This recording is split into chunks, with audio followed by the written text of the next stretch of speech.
Shalom, shalom. Good morning, Church of God. Mfaro wangu mkuru kukugamuchirai mose kuservice yedu our online service musi wa 10 May. Ndakutanga nekuremekedza our general overseer Apostle Peter Makombe nemhuri yavo. Ndida kuremekedzawo my husband Pastor Tendai Mukua from City of Champions Assembly. Ndinoda kuremekedza kereke yese ya Kristu EACI City of Champions Assembly. Muzita ra Jesu, hallelujah. I want also to greet our viewers and all our listeners all over the world in the name of Jesus Christ, hallelujah. I want to give a special welcome and special greeting to all mothers all over the world. Mothers, we love you so much. Enjoy your day. Happy Mother's Day, hallelujah. Today we want to get our reading from the book of Jude. Hallelujah. Jude. Jude is a short book with a single chapter. So we are going to verse 20 and 21. Verse 20 and 21. Ndichaverenga nechirungu ndozoverenga zvakare in our mother language. Verse 20. But you, beloved, building yourselves up on your most holy faith, praying in the Holy Spirit, keeping yourselves in the love of God, looking for the mercy of our Lord Jesus Christ unto eternal life. I'll take that again. But you, beloved, building yourselves up on your most holy faith, praying in the Holy Spirit, keep yourselves in the love of God, looking for the mercy of our Lord Jesus Christ unto eternal life. Amen. Kaendi manye in our mother language. Asi mivadikani, muzvivake mukutenda kwenyu kutsvene tsvene. Munyengetere mumweya mutsvene. Muzvichengete murudo rwaMwari, muchitarira ngoni dzaIshe wedu Jesu Kristu. Muve noupenyu usingaperi. Hallelujah. Shout amen. Shout again, amen.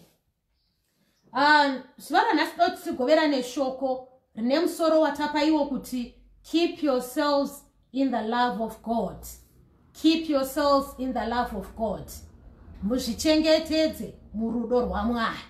Zvichengetedze murudo rwaMwari. Say to your neighbor, keep yourself in the love of God. We know tiri mu lockdown period, we are there in our homes with our families. Just tell your member or family to keep yourself in the love of God. Maybe I can start by posing a question for all of us. In today's world, in the situations around us, in the environment of today, where are we keeping ourselves? How are we keeping ourselves? Mibvunzo inopinda matiri yatinokwanisa kuzvibvunza kana kubvunzana kana kutarisisa mauri kuti ndakaisa kuzvichengetedza kwangu pai. Whom do I trust in? Ndiri kuvimba nani? Chandiri kumira pachiri chi? Hallelujah.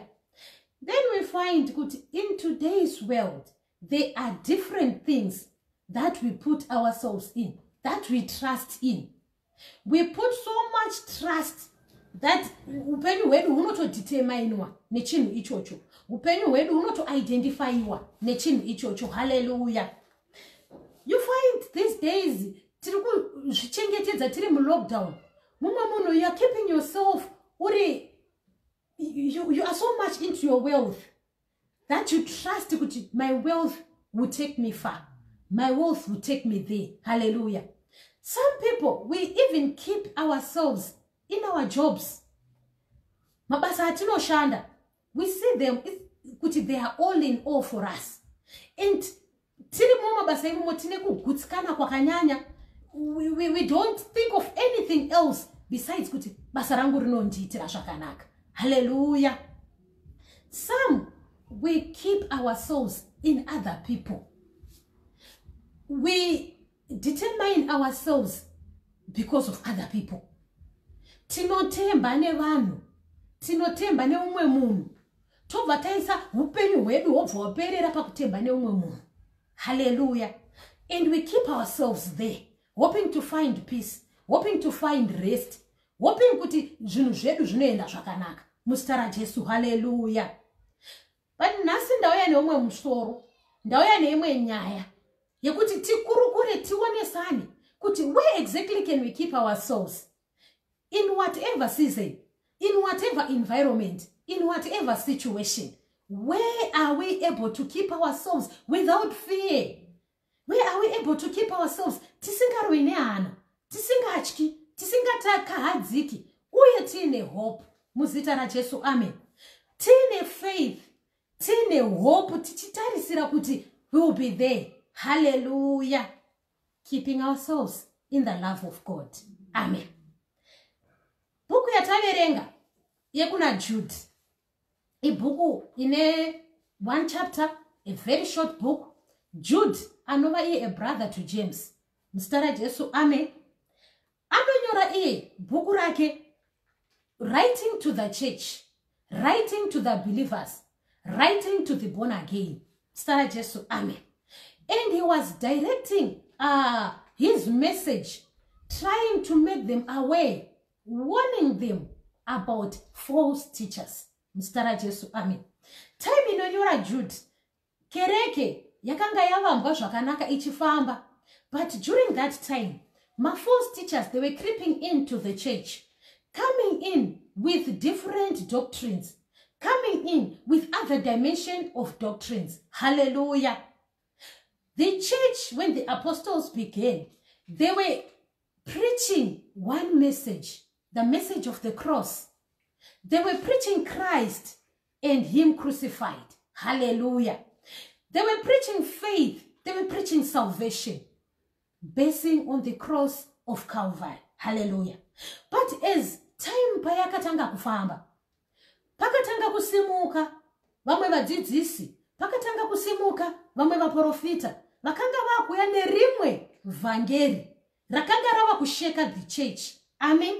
Vakanga vakuya nerimwe doctrine raizoita kuti even the believers, some would have their faith shaken. Hallelujah. Kaverenga bhuku racho rese unonyatsonzwisa kwekutanga anotsanangura how these false teachers would take advantage of the faith of the believers, would try to move them away from the common salvation yakanga yauya kumunhu wese. Hallelujah. And these false teachers, chikuru chavaitarisira, chikuru chavaida, it was themselves bringing in a doctrine to their advantage, bringing in the message to their advantage. They would come with the message even yairerutsa negrace yatakanga taitirwa naMwari. They wanted to take advantage of the grace so that it becomes a license to sin. But Paulo kuvaroma vati toramba tiri muzvivi here kuti nyasha dziwanzwe. Hallelujah. And these teachers now, they are using that grace to perpetrate sin. Muzita raJesu. Amen. Ndizvo Jude anotsanangura zvakanyanya, warning the church that they have to be aware. Achitsanangura zvakanyanya kuti judgment would come. Amen. Judgment ichauya, and these who are lovers of themselves, who are full of lust, who want to corrupt people, hallelujah, who want to profiteer from the gospel, they truly shall be judged as well. Muzita raJesu. Amen. Hallelujah. So Jude anotaura chinhu chakanga chamborewa even mushoko raMwari. If you go kuna Matthew, unonzwa zvitoronzi ichasvika nguva where we shall see false teachers and false prophets. Amen. Ugoverenga zvakare even kuna 1 Timothy chapter 4. Inotaura zvakanaka iyo. 1 Timothy chapter 4. Regai ndiiverenge. Hallelujah. 1 Timothy chapter 4. Glory be to God. 1 Timothy chapter 4 verse 1 and 2. Inotaura zvakanaka. Now, the Spirit expressly says that in latter times some will depart from the faith, giving heed to deceiving spirits and doctrines of demons, speaking lies in hypocrisy, having their own conscience set with a hot iron. Hallelujah.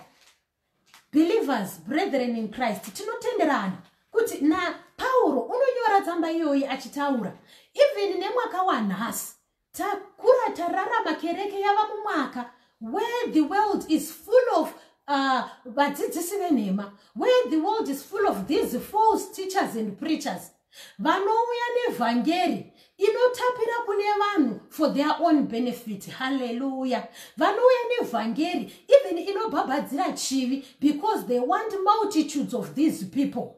At times munhu anotadza kutuka chivi, anotadza kutsiura chivi because he wants to keep these people around him for his own advantage, for her own benefit. Muzita raJesu. Hallelujah. But ukaverenga Jude apedza kuvaraira nekuvaonesa zvese, anozosvika paanoenda kunokurudzira kereke muzita raJesu. Ndauya nhasi neshoko rekuti tikurudzirane sekereke kuti tirimo mulockdown kudai, zvichida tinenge tichiteerera mavhangeri akawanda, zvichida tine vakawanda vari kutiudza, and some are coming with the doctrine that is departing from the cross. But nhasi tiri kuda kutaura nekuda kweyasimudzwa naJude kuti we keep ourselves in the love of God. Hallelujah. Pavhesi ya20 yandaverengesa anobva atanga nekuti but. Amen. Ndakamboitaura iyoyi pane imwe nzvimbo ndikati patinenge tichinzwa pataurwa nyaya tosimudzirwa wedhi rekuti but in our mother language tinoti asi, zviri kutaura kuti zvinhu zvatosiyana. Hallelujah. Zviri kutaura kuti something is about to change. Zviri kutaura kuti zvataurwa kare hazvisisina kana nebasa. Zvataurwa kare is now losing value because what is going to come is going to supersede what has been said. Hallelujah. Ari ma statements ari kuleiwa panotaurwa anotaurwa akawanda tigomanzwisa tigomagutsikana nawo tigomaona zveshuwa aripo, but panozosimudzwa muromo wekuti but, pachisimudzwa muromo wekuti asi, tinobva tanzwisisa kuti things have changed. What is about to come is of more importance than what has been said. What is about to come is of more value. Yabvaenda kunoluzisa value zvese. Ndozvobva zvataurwa naJude. Akati but you beloved. Ukaverenga rimwe version robva rati but you dear friends. Hallelujah. Vadikanwi. Building yourselves up in your most holy faith. Building yourselves up in your most holy faith. Atotaura akati vanouya vadzidzisi ende vachava variko ende hatikwanisi kana kuvadzivisa, but as believers in Christ tine faith yatakagamuchidzwa, hanzi ngatichivakei pafaith iyoyo. Let's build ourselves in this faith in such a manner that even when the doctrines come, even when the messages come, we are able to stand. Hallelujah. We are able to stand. Jude ataura nyaya yekuti build. How are we building ourselves? We want to build, but how? Tobva tanzwisisa kuti for every building to be there, we need to have a foundation.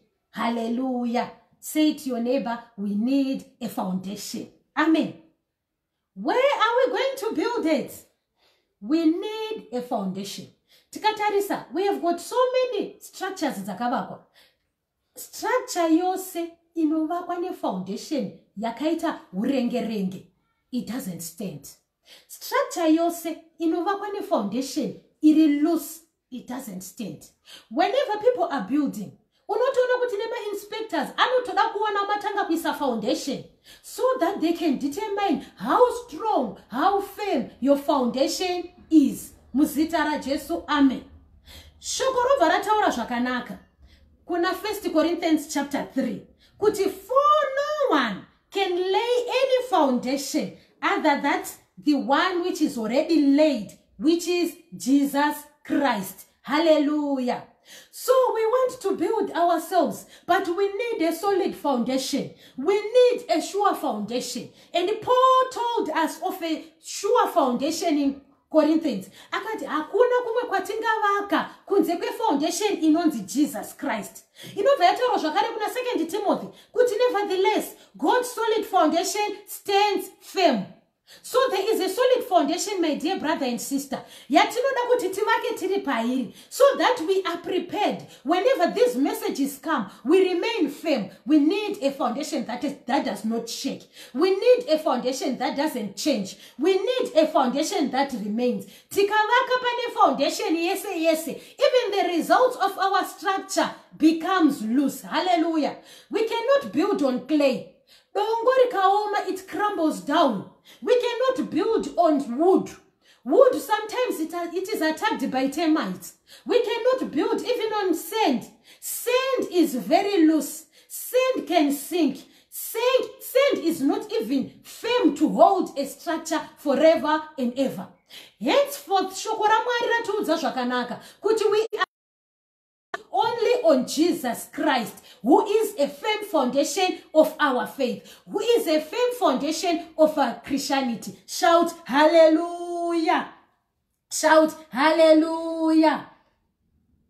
Now, when that faith, when that structure or when that building has been done on Jesus Christ, how do we determine our faith? How do we get our faith? Nekuti ticharamba tine kutenda takamira pa foundation inonzi Jesu Kristu topfuurira mberi kuti tikunde. Hallelujah.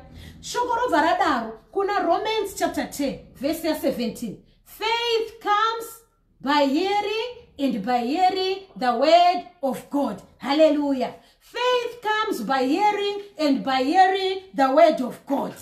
So mdikani wangu kunodiwa shoko ra Mwari ratinoda kuti tinzwe, kunodiwa shoko ra Mwari ratinoda kuti tidzidze, kunodiwa shoko ra Mwari ratinoda kuti tizive. Irori shoko rinosima kutenda matiri. Irori shoko rinotipa knowledge, and that knowledge will help us to resist the false teachers. Hallelujah. Keeping ourselves in the love of God. Amen. Hosea vadaro, but my people perish for the lack of knowledge.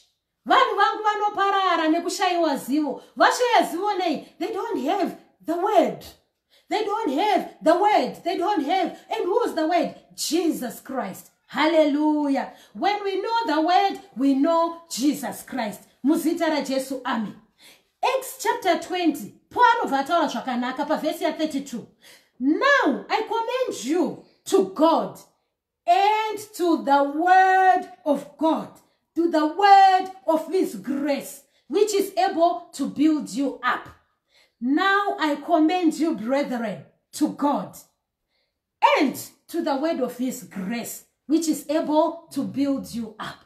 Saka Paulo waitonzwisisa kuti munhu avakike, kuti munhu ave nekutenda, hunge tanzwa shoko, tikapinda mariri shoko, tikagara mariri shoko, tikarinzvera, the word comes in us. The word becomes part of us. We begin to live the world. It dwells in us and we dwell in the world in such a way that we build a structure which is strong. And when it is strong, whatever word comes to us, whatever doctrine comes to us, whatever teaching comes to us, which departs from the message of the cross, which departs from the message of the cross, which departs from the true teaching yakatangwa nayo kereke, indeed we'll be able to stand because we are built on a firm foundation.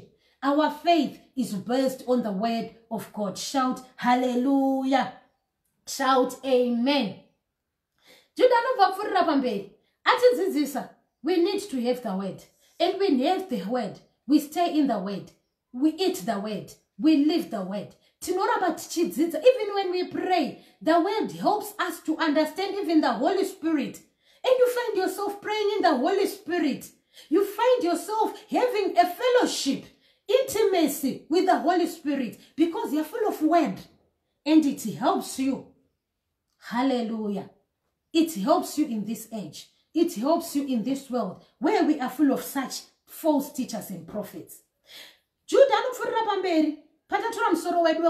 yourselves in the love of God. Keep. Katarisa meaning yaro mu Greek rinonziro tereo. Tereo. Taura munhu ari padhuze newe kuti tereo. Hallelujah.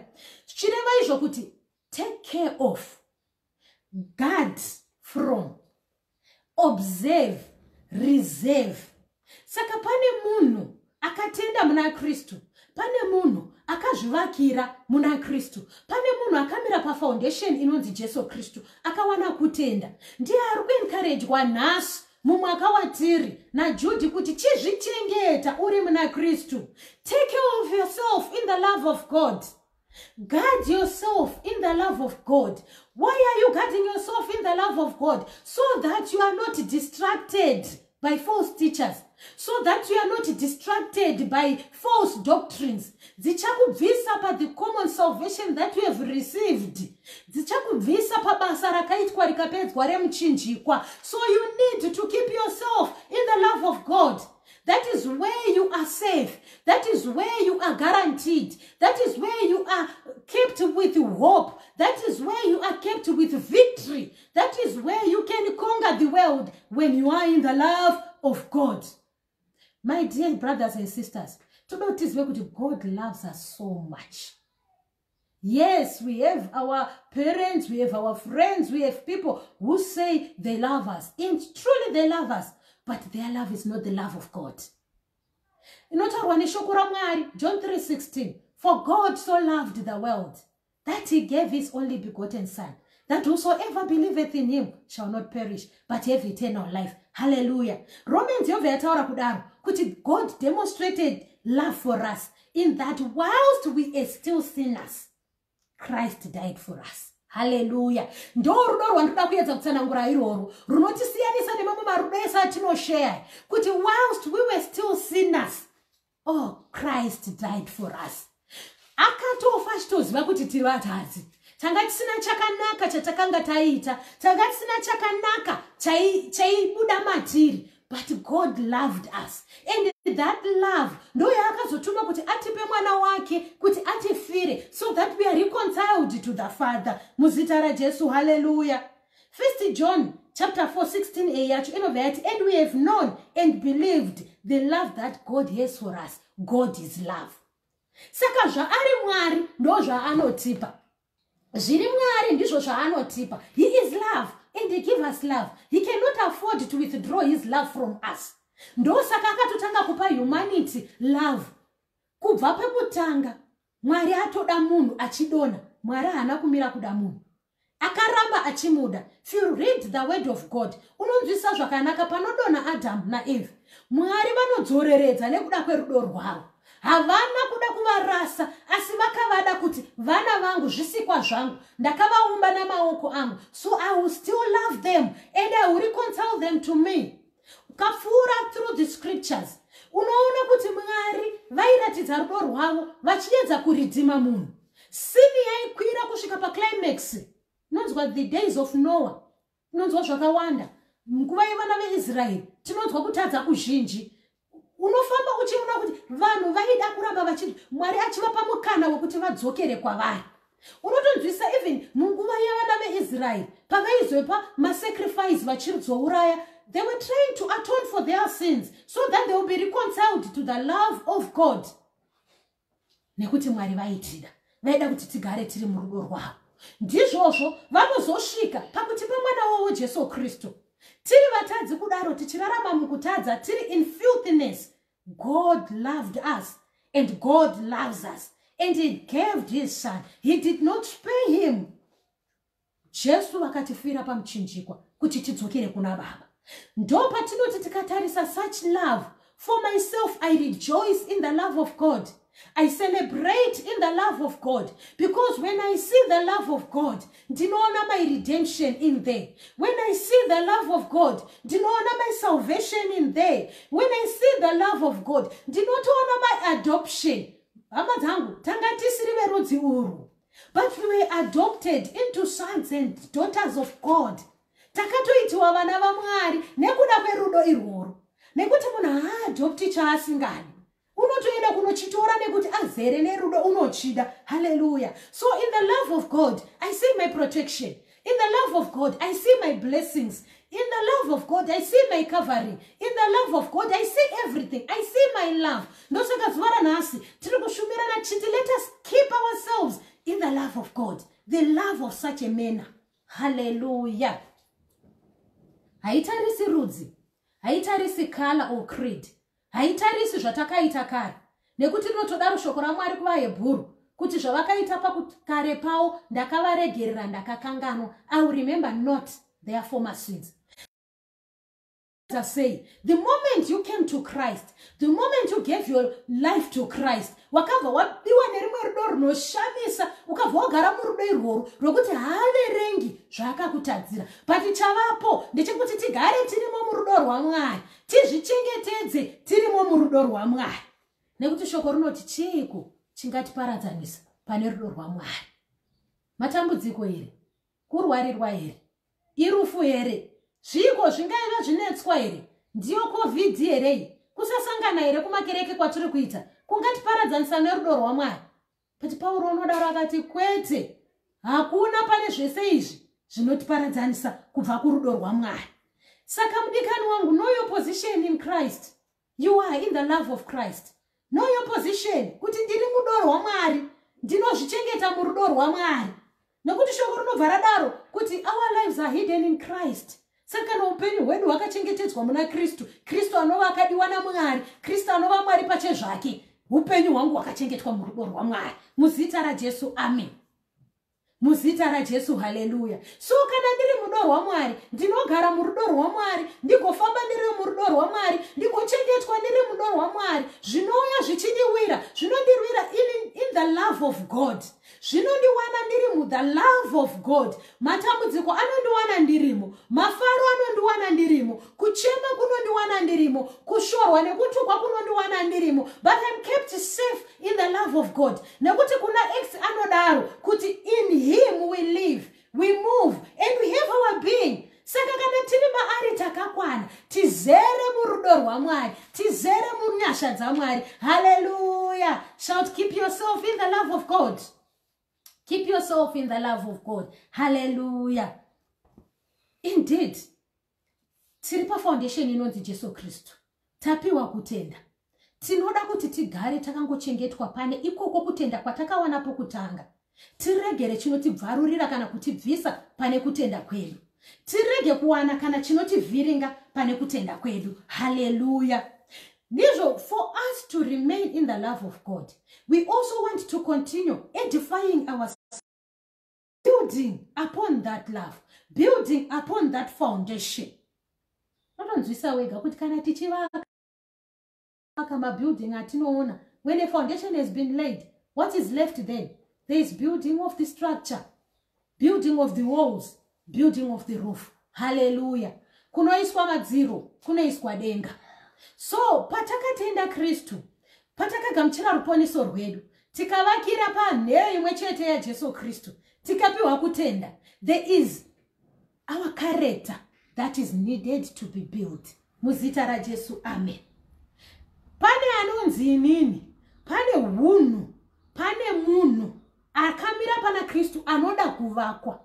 Because that character that we build, because no one can build your character, every man builds character yake. Vamwe vanokukurudzira vachikubatsira, but you are determined yourself kuti character yangu inoda kuvakwa sei. Hallelujah. So character yatinogadzira, hunhu hwatinorarama mahuri, chinozonzi mai mukuwa ava munhu akadai so, chichandichengeta here murudo rwaMwari. Hallelujah. Nekuti shoko rinodaro kuti handikwanisi kuvaona nekuda kwezvivi zvavo. There is one thing that removes us from the love of God. That is sin. Hallelujah. Takaitirwa nyasha, tikaponeswa, tikatengwa nekuda kwemutengo unokosha, tikashambwa, tikasukwa zvivi, tavakurarama mu new dimension, chisikwa chitsva. Ndicho chakunzi pachiri kugara, pachiri kurarama, chichizvikudza, chichizvivaka, hunhu hwako, character yako should be well built. Hunhu hwako hunoda kumira zvakanaka in such a manner that you remain in the love of God. You continue to be kept in the love of God. Amadikani, our character, tisazvinyepera, inotibvisa parudo rwaMwari. Nekuti character yedu inotitadzisa kuwadzana naKristu. Remember, shoko raMwari rinodaro kuti he who called us is holy. Yobva yataura zvakaevhangeri kuti be holy for I am holy. Hallelujah. Shoko robva rataura zvakanaka. Light and darkness can never meet. So you can never keep yourself in the love of God, who is holy, who is light, when you are full of darkness. Hallelujah. Shout amen. Hallelujah. You can never dwell in the love of God. You can never grow in the love of God when your lifestyle, when your private life, when your character is full of debt, is full of sin. So tararama mwaka wekereke washata. Une these false teachers and prophets vanozotisimudzira kuti takatengwa neropa, takaponeswa, ngatipfurire mberi, hatingadiko nyasha dziriko. Mudikani wangu, we cannot remain in sin, for our God says, be holy, for I am holy. For our God says, light and darkness can never meet. Once we do sin, once we stain our garments with sin, once we stain our garments with dirty, truly speaking, the light of God departs from us. The glory of God departs from us. And when it departs from us, the love of God, we cannot even keep ourselves there. Hatichazvichengetedzi imomo. Nekuti hatichakwanimo, tazara tsvina, uye tiri kumhanyira zvetsvina, tichifunga zvetsvina, tichibata zvetsvina, tichiita zvetsvina. Hallelujah. Hallelujah. So when we are building, let us bear in mind how we are building. Nekuti shoko rinodaro, 1 Corinthians chapter 3 verse 12.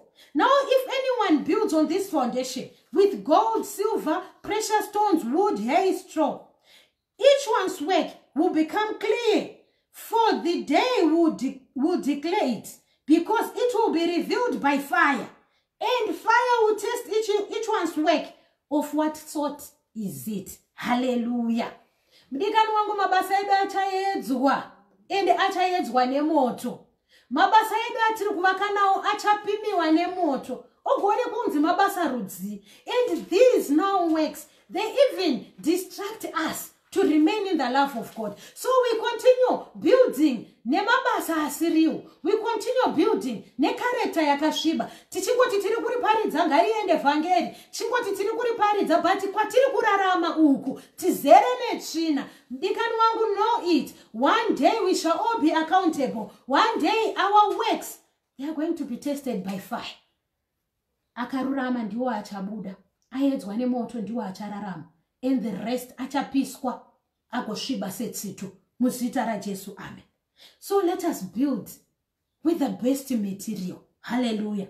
Our character should show the best quality, should show the best material of someone who's keeping himself in the love of God, of someone who's full of the love of God, of someone who's guided by the love of God. Let's build our character with love. Takadiwa na Mwari. And akatida tisati tamuna. Who are we not to love our brothers? Who are we not to love our relatives?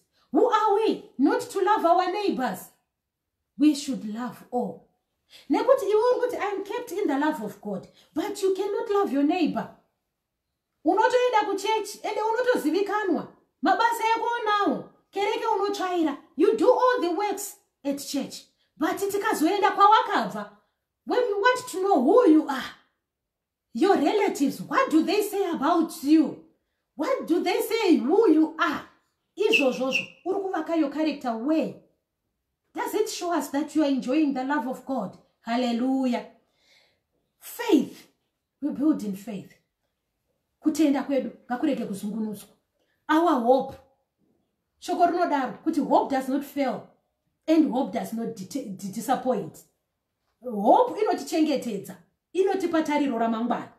We build our character in self-denial. Kuzviramba, kuramba. Nyama iyi inenge ine zvainoda. Munguva ine lockdown mune zvimwe zvainoda. Musi unoti ndoda kunamata ine zvainoda. Time yaunoti prayer room, time yaunoti fast ine zvainoda. Ukaona umwe munhu ine zvainoda. But tiri kuti ngatizvirambe. Timire zvakanaka naKristu. And we keep ourselves in the love of God. Let's build our characters in patience. Let us be patient, brothers and sisters. Let us be patient. Our God is able, and He doesn't keep quiet. Tichabuda mu season. Seasons, they come and go. They do not remain. Tichabuda, Tirimo, let us be patient in God. Hallelujah. Because your character determines the inner man. The inner man is the one who enjoys the love of God. Saka tinoda kuti tizvichengete kwete kurudo rwenyika ino. Let us be free from the love of this world. Because lovers of the world can never be lovers of God. Hallelujah. Haungakwanisi kuda nyika ino nezvenyika ino uchizvifadza nenyika ino. But tinoda Mwari tichizvifadza tiri muna Mwari. Hallelujah. Let's continue to study the word of God.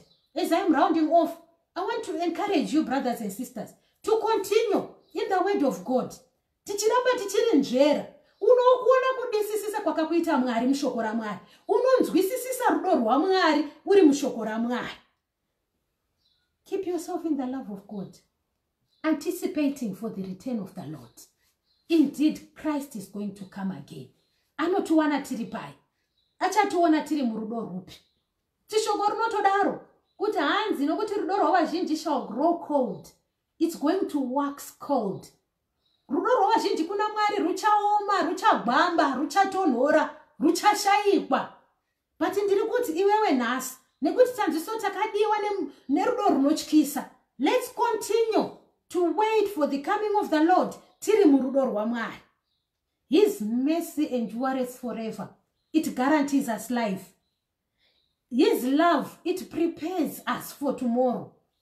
Iri kutigadzirira musha wamangwana, a home that we await. We await that home in the love of God. We await that home when we have sweet fellowship with God. We await that home when we live holy lives, building our souls on the word of God, having faith upon faith upon faith, and hoping in God.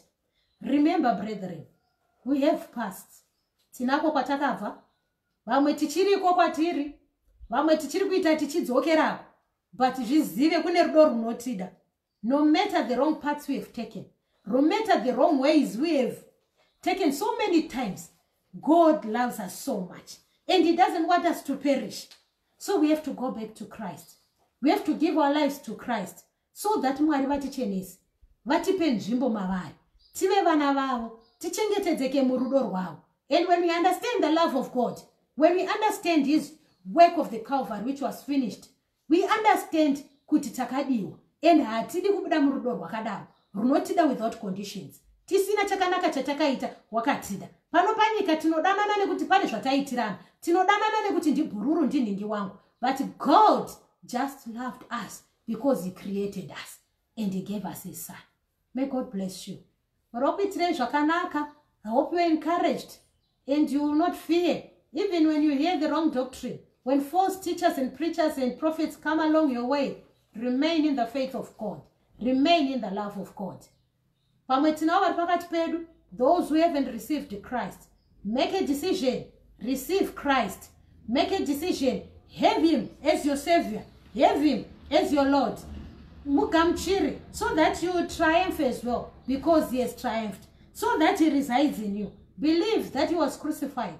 Believe that He resurrected. Believe that He is seated at the right hand of the Father, and that He can forgive your sins, that your sins may be forgiven, and that you enjoy keeping yourself in the love of God. Let us pray. Baba vedu vekudenga, tinokutendai mangwanani ano nekuda kweshoko renyu. Tinokutendai nekutaura kwatiri, mazvita nekutidzidzisa. Indeed, you loved us so much. You have given us so much love, Baba, yatisingakwanisi kupa value, because whilst we were still sinners, Christ died for us. You did not want us to perish, and you gave Him so that our sins will be imputed on Him, and then we'll be redeemed of our sins. We'll be adopted into sonship. Tokutendai Baba, makatida nemto unoshamisa. Tokutendai nanasi munotida, nehama dzedu all over the world. Even in this time, we know you love us, God. Thank you, Father, for your word of encouragement. Thank you, Father, for your word which shall keep us. Good, even time, inosimuka those false teachers and prophets, we keep ourselves in your love of God, oh God. We keep ourselves in your love, my Father. The love that you showed us, in the message that was taught to us, the message of the cross. We glorify